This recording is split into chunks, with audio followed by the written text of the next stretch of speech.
Bonjour à tous, bienvenue dans ce dernier épisode consacré à God Steve, donc la campagne au long cours qui se situe sur plus de 20 ans pour Delta Green, qui n'est pas encore traduite en français et qui se base essentiellement sur ce qui était dit dans Countdown de Millennium, sur la base des Skopsi qui était un culte de Shub-Niggurath.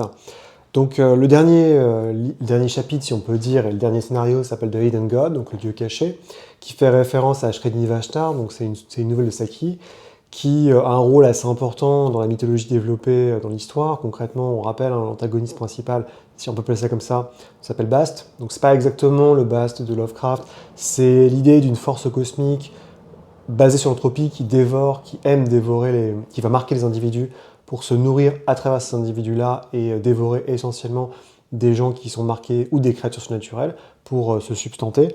Et toute l'horreur cosmique de la campagne réside dans l'incapacité des joueurs à se sortir de l'action de Bast. En gros, tout ce que vous faites est prédéterminé, et même si vous avez le choix de la manière dont vous allez opérer, tout ce que vous ferez, au final, permettra à Bast de se nourrir, et vous pouvez rien faire contre ça, c'est comme ça. Et c'est toute l'horreur de la campagne. Donc évidemment, l'amener, c'est pas facile.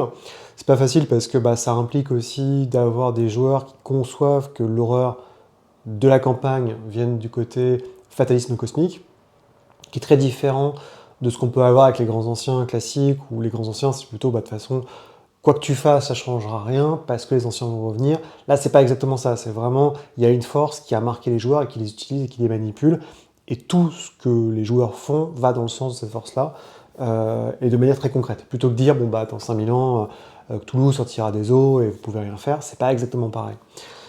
Euh, pour récapituler très succinctement, nos joueurs ont, il y a maintenant plus de 20 ans, parce là on joue à la fin du Covid, donc on joue à la fin de 2020, nos joueurs en 2001 se sont chargés de libérer des gamins qui étaient sous l'emprise d'un culte, d'une secte qui s'appelait les Skopti, qui était un culte de Shub-Niggurath, sauf que, en fait, les enfants ont développé une connexion avec... En fait, les enfants qui étaient chargés concrètement d'être transformés, enfin qui étaient torturés et manipulés dans des trucs atroces pour être transformés eux-mêmes en cultistes, voire en prêtres des Skopti, parce que les Skopti sont castrés, donc ils ne peuvent pas se reproduire. Il y a quelque chose qui s'est mal passé dans le cosmos interminable et monstrueux Delta Green, qui fait qu'il y a un autre dieu qui a répondu. Ce dieu s'appelle Bast, et Bast fait un amalgame entre les enfants et les animaux. Donc concrètement, il peut contrôler les deux, mais tant que l'enfant humain n'a pas développé de parole. Et donc les enfants torturés, pas mal vont garder justement vont être mutiques. Les joueurs vont réussir à sauver les enfants d'une manière ou d'une autre, et même s'ils ne sauvent pas les enfants vont réussir à se barrer, et ils vont être marqués par des animaux durant cette opération, ce qui va infliger la marque de Bast. La marque de Bast leur permet d'avoir des pouvoirs, si on peut appeler ça, notamment la capacité de percevoir par l'odorat le surnaturel, la capacité de résister à des dégâts extrêmement violents, donc si jamais il est toujours possible de mourir, mais ça crée une sorte de rage du berserker qui fait que là où le joueur devrait mourir, il arrive à se relever et se battre encore un petit peu pendant un certain temps. Et l'idée, c'est que même si les joueurs meurent, il y aura d'autres PJ qui vont arriver, qui eux-mêmes seront forcément marqués, et donc le cycle continue. On appelle ces gens-là les crocs de Bast, donc God's Teeth, qui fait référence à la couverture. Pendant plus de 20 ans, il y a une enquête qui va être menée parce que les joueurs vont faire ça en cachant leurs preuves. Ils vont se retrouver à droite à gauche, embrigadés à nouveau par Delta Green, qui va être réactivé sous forme du programme pour cacher leurs traces, pour réparer leurs conneries, entre parenthèses. Et Delta Green va les assigner à suivre la piste des enfants qu'ils ont sauvés, devenus grands, dont certains sont toujours mutiques, et ces enfants commencent à commettre des meurtres pour réactiver les crocs divins, donc les crocs de Bast, et que les PJ les trouvent et les tuent. Leur objectif, c'est de se faire massacrer par les joueurs pour nourrir Bast. À la fin de ça, les joueurs, le Covid se passe, donc ça s'est passé sur des années. Il y a eu différentes pistes, différentes tracks. Et en plus, si vous avez God's Hunt, qui est des scénarios supplémentaires, vous avez potentiellement d'autres enfants à retrouver. Juste après le Covid, les joueurs s'aperçoivent qu'il y a un hacker qui a envoyé des informations en tant qu'indique en disant qu'il connaît très très bien quelqu'un qui s'appelait Conradine et qui veut monter un truc absolument glauquissime. Il lui a demandé de falsifier des rapports d'inscription, des candidatures de types qui sont des psychopathes, des pédophiles, voire les deux, et qui vont tous bosser à l'ICE, donc les douanes et surtout les services d'immigration américains. On est sous la mandature Trump, donc ICE, par un habile millefeuille administratif, Conradin se retrouve à travailler pour ICE, mais possède sa propre boîte noire, donc un bâtiment où il peut faire ce qu'il veut, où il est mandaté par une boîte privée. La boîte privée lui a vendu pour une bouchée de pain l'utilisation de ce bâtiment, donc il peut concrètement, en tant qu'agent du ICE, utiliser un bâtiment privatif qui lui a été reloué derrière, enfin, comme si on sous un bâtiment, pour aller vite. Et donc il fait ce qu'il veut, il a créé une chambre noire, et l'horreur pour les joueurs, quand ils s'arrêtent et quand ils commencent le dernier scénario, The Hidden God, c'est que ils savent, arrivé à cette histoire, par toute l'enquête qu'ils ont fait, par la discussion avec les autres enfants qu'ils ont abattus, ils savent que le but des prêtres de Bast, donc concrètement Conradin et les autres enfants mutiques, c'est de créer d'autres enfants, donc une nouvelle génération de gamins torturés, violentés, pour que ces gamins mutiques appellent à nouveau Bast, que Bast réactive les crocs divins, que les crocs de Bast arrivent, tuent tout le monde, que les gamins survivent et que des gamins reviennent et deviennent adultes, deviennent des prêtres, et le cycle recommence ainsi encore et encore afin que les gamins puissent se nourrir. Enfin, que Bast puisse se nourrir. La particularité de Conradin, donc, c'est qu'on s'est révélé comme étant un des enfants que les joueurs n'ont jamais réussi à retrouver pour différentes causes durant la campagne, qui est très très riche. Son meilleur ami qui l'a aidé dans un camp de dégayification en tuant un mec, et lui-même le fils donc quelqu'un qui a un gros système de prison privatif aux États-Unis, donc il a beaucoup d'argent, il a beaucoup de protection. Mais les joueurs veulent s'en débarrasser parce qu'ils savent qu'il y a un truc terrible qui se situe dans le. C'est Frank Waters, je sais plus, c'est Frank Waters, Water machin, enfin c'est l'usine de traitement des eaux Frank Waters qui possède un bâtiment qui est loué à l'ICE, et donc ce qu'on appelle la réserve, et ils savent pas ce qui se passe dedans. Tout ce qu'ils savent, c'est que techniquement, dans la réserve, il y a des gens qui ont été établis, il y a des immigrés illégaux qui sont mis par l'ICE, qui sont en attente de jugement. Mais ce qui se passe dedans, ils n'ont aucune idée. Donc le scénario commence. Ça va venir. L'agent traitant des joueurs, Pizzirelli, qui connaissent depuis 20 ans maintenant, leur relation a très mal commencé, mais ça c'est selon comment vous avez opéré et joué, elle a pu s'améliorer au fur et à mesure des années. Il vient voir les joueurs et il demande un débriefing. Donc les joueurs normalement ont accumulé, ça le scénario vous force un petit peu à voir toutes les informations que je vous ai données, à savoir qu'il y a un type qui s'appelle Conradin, qui était un des enfants de Cornucopia House, qui a survécu, qui a un problème au cerveau, donc il est toujours connecté à la divinité, mais techniquement il peut parler, mais il a eu un petit souci.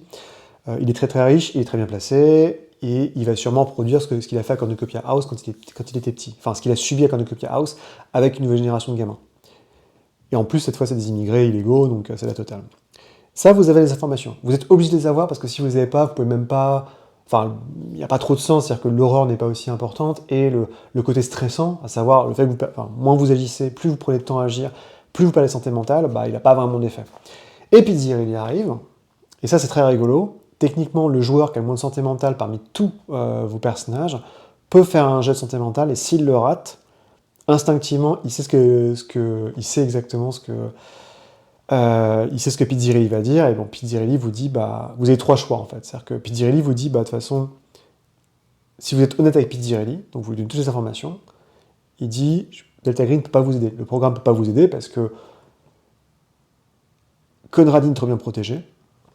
S'il y avait des hommes Delta Green qui menaient un assaut sur un lieu qui appartient à l'ICE, ça pourrait être trop de questions. Donc, attendez la prochaine élection. On est sous premier mandat Trump. Donc ça veut dire qu'on est en 2020, il faut encore attendre 1 ou 2 ans pendant que les enfants qui se font violenter se font violer. Et ça, c'est pas possible parce que la santé mentale complètement fond au soleil. Vous avez la possibilité de lui mentir aussi, concrètement en essayant de mitonner le truc, mais c'est très compliqué parce que si Pizzirelli a un lien avec vos joueurs, qu'il les connaît bien, et en plus il a des stats de port en UMINT, donc en row M, donc il peut savoir très facilement si vous mentez, là c'est la même chose, c'est-à-dire qu'il dit soit vous arrêtez vos conneries, soit vous me dites la vérité. Et éventuellement, si vous êtes très très très doué, vous pouvez tenter de falsifier quelque chose, des opérations, ce qui vous laisse environ 2 semaines pour préparer une opération avant que Delta Green se dise merde, il y a un problème, les informations ne concordent pas, et bloque les joueurs. Donc il y a quand même beaucoup de cas dans lesquels les joueurs, on va pas se mentir, à la fin de la campagne, il y a de fortes chances que votre relation avec Delta Green s'arrête. Et moi, ce qu'ont fait mes joueurs, ils ont kidnappé Pizzirelli. Ils se sont dit, ok, Pizzieri, c'est notre seul contact, c'est le seul type qui connaît notre identité. Donc ils l'ont pris, ils l'ont braqué avec un flingue, ils l'ont scotché, ils l'ont mis dans une chambre d'hôtel et ils ont dit, bah tu vas rester là. Et ils savaient que, d'après les corps, enfin, d'après ce que vous dit le scénario, c'est que d'après les corps de sécurité qui existent et d'anonymité dans les différentes strates du programme, donc de Delta Green, vous avez plus de 2 semaines devant vous pour opérer. Et donc mes joueurs ont dit, bon bah foutu pour foutu, on y va. Ils n'ont pas tout pitié, ils auraient pu, ils l'ont mis de côté, ils ont fait, bon bah on va organiser le truc. S'ensuit, dans les faits, ça se passe c'est près d'El Paso, donc à la frontière, il y a une petite enquête à faire qui peut vous aider, qui est essentiellement là pour préparer votre arrivée ou assaut, c'est vous qui voyez, sur place, à savoir qu'autour, vous pouvez par exemple fouiller la maison de Conradine, il n'y a pas grand-chose, c'est un appartement complètement délabré. Il n'y a qu'un seul truc, c'est son ordinateur, où sur l'ordinateur, il a fait une liste Excel, en allant fouiller dans le dark web, de tous les pédophiles, de tous les gens qu'il pouvait potentiellement recruter pour son super projet.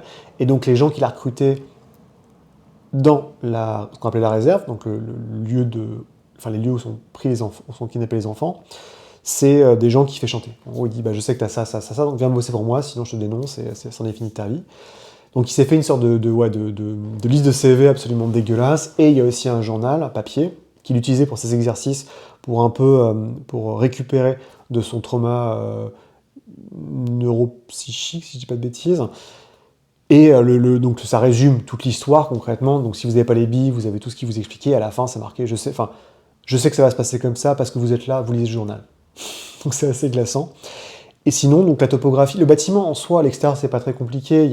C'est une station d'épuration, donc il y a 2-3 mecs qui bossent. Bon, c'est pas très compliqué. Il y a juste un gardien qui est à la porte, qui s'emmerde dans une guérite.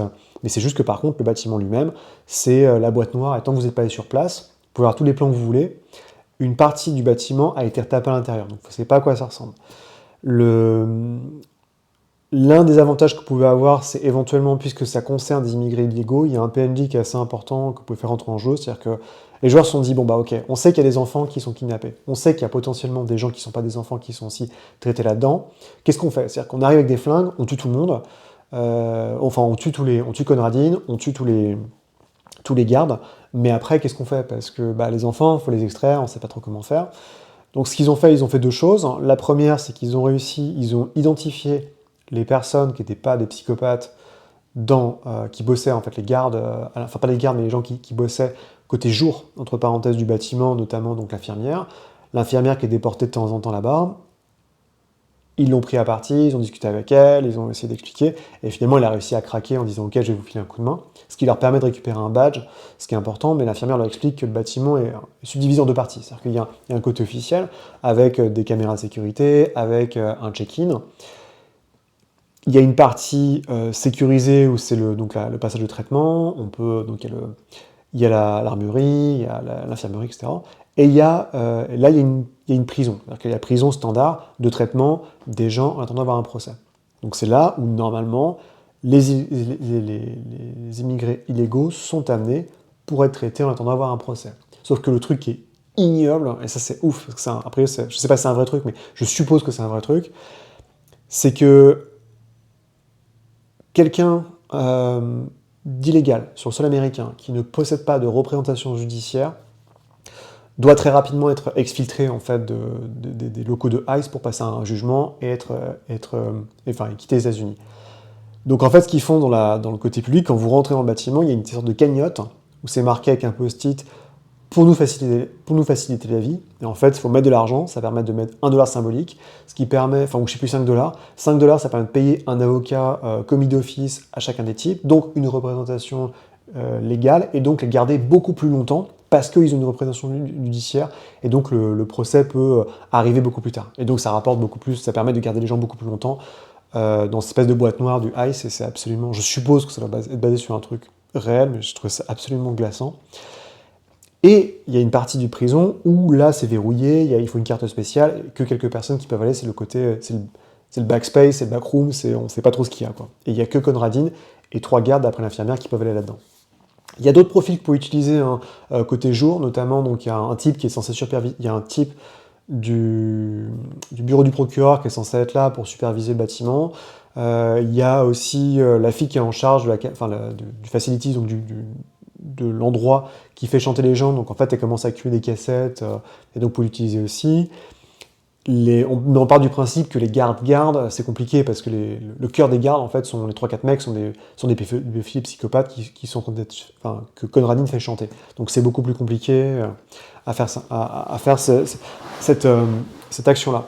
Et sinon, vous pouvez aussi utiliser, on vous suggère, si vous commencez à vous renseigner sur les disparitions d'immigrés illégaux, c'est faire appel, il y a une association qui s'appelle le Pont de l'Espoir, qui essaye d'aider à faire transiter et protéger les gens qui sont des immigrés illégaux. Et donc, en contactant cette fille-là, qui d'ailleurs revient, elle a un rôle assez important dans le 3e scénario de God's Hunt, donc c'est parce que ça se passe en Californie, à Los Angeles, il y a une histoire avec des immigrés illégaux aussi.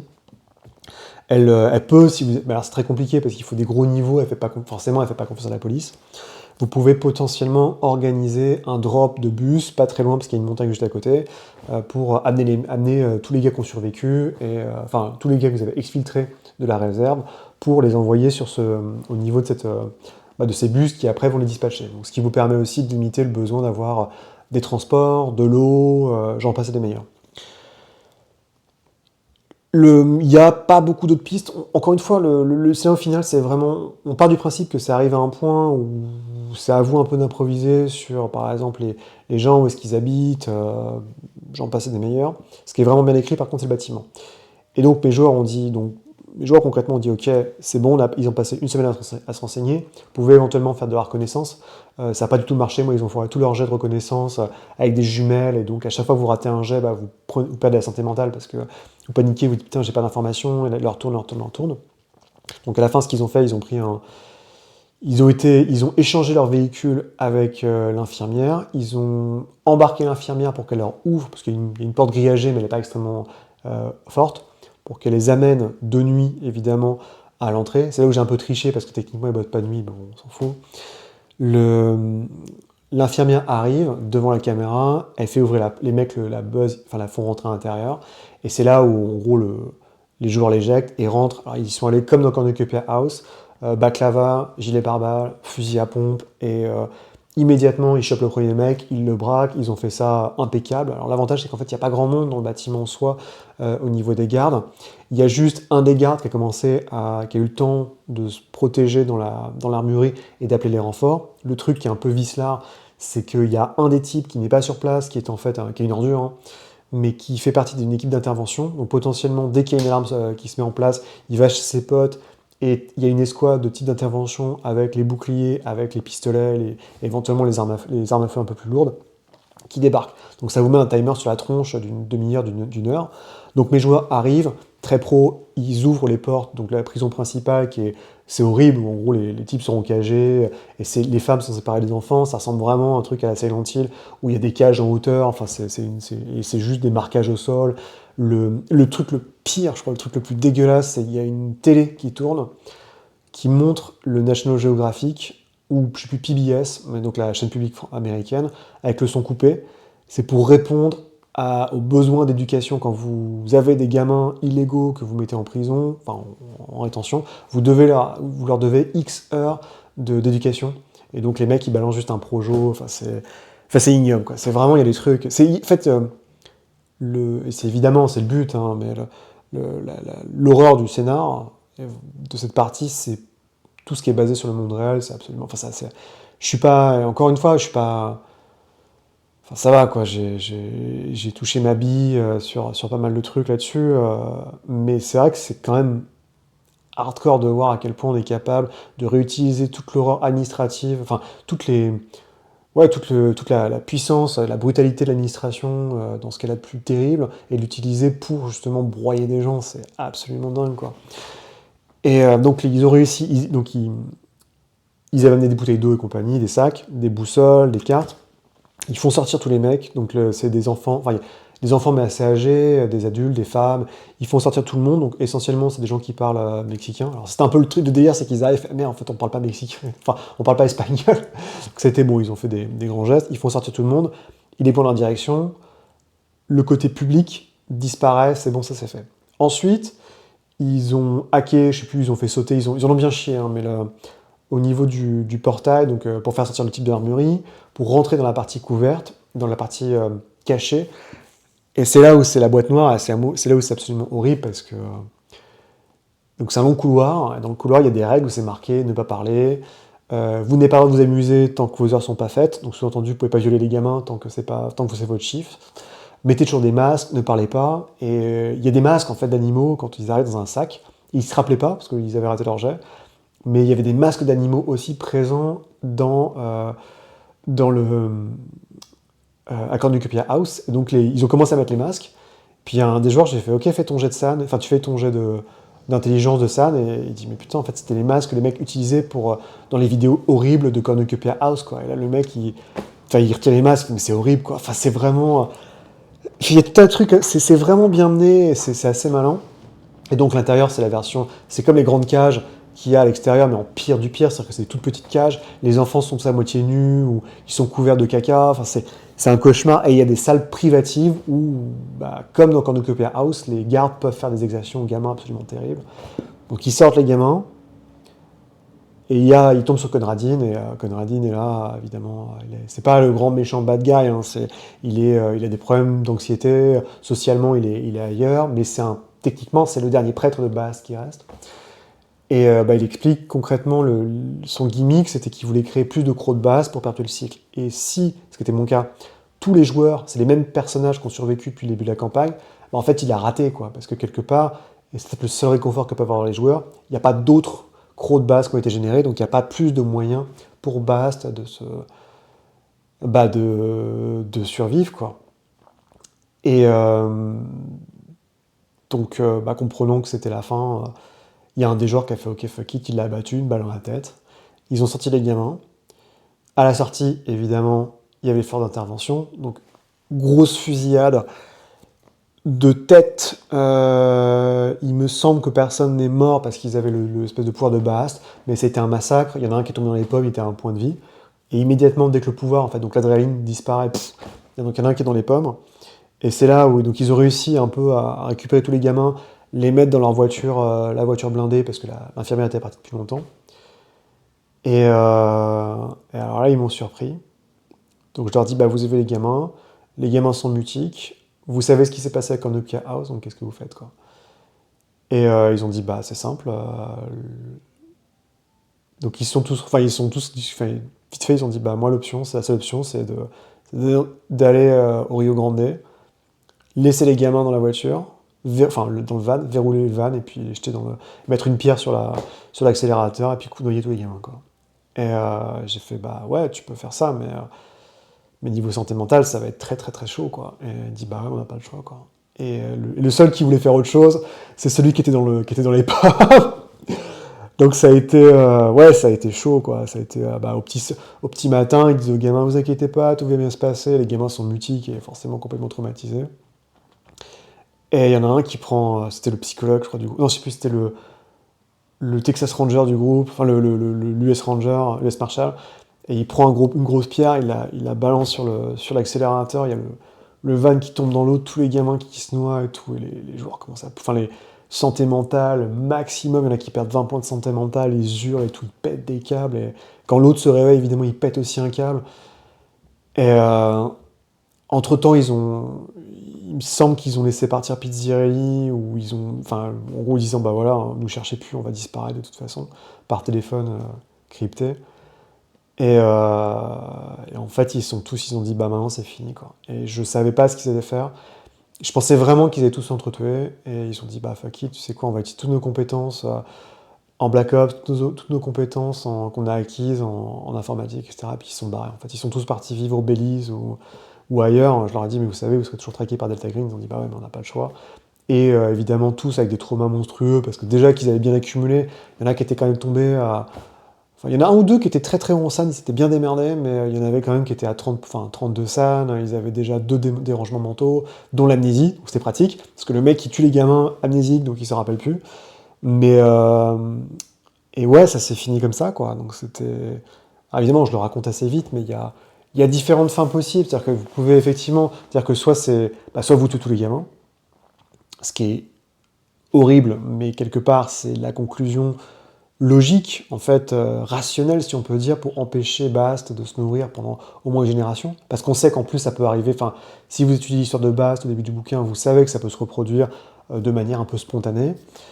Il y a la possibilité que le grand truc, c'est le Mexican standoff, en fait. C'est-à-dire que si tous les joueurs ne sont pas d'accord sur ce qu'il faut faire, et ben, dans le texte, c'est marqué, et ben, on a inventé les pistolets, on a inventé les armes à feu pour justement se sortir de situations impossibles. Et l'idée, c'est que bah, potentiellement, vous avez, comme dans Une balle dans la tête de John Woo, tout le monde qui se braque en Mexican standoff, et puis ils se butent les uns les autres pour qu'il y ait une seule décision qui fasse consensus, quoi. Quitte à ce que le consensus soit vous tout seul et vous étiez tous vos potes. Et sinon, il y a l'idée que bah, vous pouvez, alors ça c'est un peu différent parce qu'il ne faut pas se mettre des têtes à dos, mais vous pouvez choisir de dire tant pis, vous êtes un peu la condition des mangeurs de péché, les sin eaters, qui était quelque chose qui existait au Pays de Galles notamment. L'idée que bah, tant pis, vous êtes des monstres, et vous donnez des monstres qui vont être chargés d'abattre les gamins, qui vont être chargés d'abattre toutes les créatures de Delta Green jusqu'à en mourir, parce que bah, vous devez assumer le péché des autres, en fait, concrètement, pour que le monde puisse survivre un autre jour, qui est un peu la raison d'être de Delta Green. Et la dernière possibilité, donc en fait, le seul vrai choix que vous avez, comme disait Camus, c'est le suicide. Et vous pouvez aussi vous tirer une balle à la tête, ou finir comme juste reprendre, enfin faire comme si rien s'était passé, et continuer à bosser pour Delta Green, sachant que Delta Green vous utilisera selon comment vous avez présenté la chose, comme juste des chiens pour renifler le surnaturel. Donc il n'y a pas de bonne fin, en fait, évidemment, c'est tout le principe du jeu, c'est que au mieux, vous ne faites que juguler un tout petit peu Bast, au pire, vous tirez une balle à la tête, ou vous massacrez avec tous vos potes, et vous formez, il y a une nouvelle génération de prêtres de base qui n'attend qu'une chose, c'est d'être en âge pour pouvoir à nouveau former des crocs de base. Donc c'est... Ouais, c'est assez... c'est noir, quoi. C'est très, très, très noir. Et c'est bien plus noir, je trouve, que la majorité des... Parce que dans l'horreur cosmique, on peut encore se rassurer en se disant, bah ouais, mais finalement, j'ai jamais eu aucun contrôle, etc. Alors que là, on se dit, bon, bah en fait, si, j'ai le choix. Mais le choix, c'est que je tue tous mes potes, je tue des gamins, je me tire dans la tête, et c'est vraiment hardcore, quoi. Enfin, ce que je trouve le plus hardcore, et ce qui m'a vraiment le plus impressionné, c'est que c'est les joueurs eux-mêmes qui ont pris la décision, sans que je les pousse trop dans la direction, qu'on dit, bah, on va tuer les gosses, quoi. Alors qu'au début du scénar, justement, le seul qui voulait tuer les gosses, c'est celui qui était à Cornucopia House, c'est celui qui était tombé dans les pommes. Et les trois autres ne voulaient pas. Et là, en fait, c'est les trois autres qui voulaient et pas ceux qui étaient dans les pommes. Donc c'est assez cruel aussi de voir une telle conclusion. Donc voilà ce que je pouvais vous dire sur The Hidden God, qui est pas un scénario compliqué en soi, c'est-à-dire qu'il y a juste un bâtiment que vous devez infiltrer, attaquer, je sais pas quoi, il y a 4 gardes, mais le problème c'est l'entrée et la sortie, pour aller vite. Comment est-ce que vous amenez le truc? Comment est-ce que vous gérez Delta Green? Qu'est-ce que vous faites quand vous avez les enfants? C'est pas facile, hein. Il faut amener le truc proprement, c'est hyper casse-gueule, parce qu'encore une fois, c'est des sujets qui sont quand même super sensibles, qui en plus rajoutent une couche de réalité par rapport à Cornucopia House, où là, oui, c'était des méchants, sorciers, babouchka, je sais pas quoi. Là, c'est pas le cas, là, c'est juste purement humain sur beaucoup d'aspects, c'est ça qui est terrible, quoi. Il y a un gros travail qui a été fait par Caleb Stroke, hein, et, bah, ses parents bossaient en prison, donc il sait de quoi il parle. C'est pas facile, hein, je le recommanderais pas à tout le monde, évidemment, la campagne. Le scénario est quand même pas mal foutu, parce que c'est vraiment c'est la grande force de Delta Green, c'est qu'ils ont une écriture quand même, Arc Dream Publishing, assez poussée, mais aussi très simple, il y a des fils conducteurs, il y a des descriptions de plans, il y a des possibilités, donc on vous dit voilà ce qui peut se passer, mais finalement c'est essentiellement des stats, des lieux, et qu'est-ce que feront les PNJ si vous faites ça, comment se déclenche la sécurité, et des pistes pour vous aider si vous allez dans telle ou telle direction, quoi. Et je trouve que c'est vraiment des scénarios qui sont extrêmement bien foutus, nonobstant l'horreur cosmique, enfin nonobstant l'horreur, nonobstant les trucs monstrueux, il y a vraiment une construction qui est assez... Et finalement, c'est pas le scénario d'avant, enfin le scénario, c'est Red, enfin le troisième, donc c'est White Teeth, je crois, avec les crocodiles garous, enfin les chimères crocodiles et tout ça, c'est beaucoup plus mortel, quoi, parce que là, ça peut aller très très vite, et l'adversité est monstrueuse, quoi. Alors que là, bah, finalement, en face de vous, au pire, vous avez une escouade, une intervention enfin une escouade de flics, quoi, donc c'est pas non plus extrêmement difficile, mais c'est évidemment les enjeux, et c'est arrivé à la fin de la campagne, où quelque part le scénario il s'écrit de lui-même, il s'écrit parce que c'est les connexions qu'il y a eu entre les joueurs, c'est comment vous avez mené votre barque, c'est le poids des années, c'est le poids de la fatalité, c'est le poids de Bast, savoir que bah, finalement vous n'êtes qu'un jouet dans ces griffes, parce que si évidemment la campagne vous oblige un moment dans White Thief à révéler aux joueurs qui sont sous le joug d'une créature surnaturelle, contre une force cosmique, une force d'entropie, contre laquelle ils peuvent rien faire. Sinon, ça n'a pas d'intérêt, sinon c'est beaucoup moins intéressant, quoi. Sinon, c'est plutôt du classique Toulouse, c'est bon, bah, c'est un peu glauque, mais c'est juste, bon, boum, boum, la guerre, ah, mon perso est cramé, et puis voilà, quoi. Là, ce qui est intéressant, c'est quand vous gardez des PJ depuis le début de la campagne, qu'un des PJ arrive à comprendre ce qui se passe, ou que les éléments liés à Bast soient révélés au fur et à mesure. Donc voilà, j'essaierai de faire une dernière vidéo sur peut-être l'ensemble de la campagne. Encore une fois, je ne sais pas trop si c'est pertinent, parce qu'au final, j'ai découpé chacun des personnages. Je ferai sûrement un truc sur les PNJ, parce qu'il n'y en a pas tellement, mais c'est quand même intéressant et important de comprendre exactement les tenants et les aboutissants, ne serait-ce que par rapport à Conradine, qu'il ne faut pas révéler trop tôt. Donc il y a des teasers qui sont mis en place, avec par exemple, oh, un dossier du FBI avec un chiffre, mais vous ne pouvez pas trouver à quel dossier ça correspond, parce qu'il y a beaucoup de bureaucratie à faire, c'est extrêmement protégé, c'est un kidnapping, donc c'est beaucoup plus touchy, et si vous commencez à fouiller là-dedans, potentiellement vous alertez le programme, donc ça je pense que je ferai un truc sur les PNJ, et peut-être une conclusion globale, mais voilà, en tout cas c'était The Hidden God, qui était la dernière partie de Ghost Thief, qui est une campagne, encore une fois, hein, référez-vous aux autres vidéos, il y a 4 scénars, mais c'est quand même assez âpre, c'est très très âpre.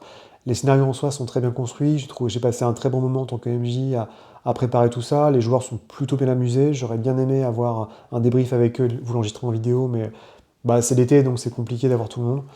Et puis, j'ai envie de vous dire, c'est déjà pas si mal. Voilà, je vous souhaite une très bonne soirée et à très bientôt. Allez, salut!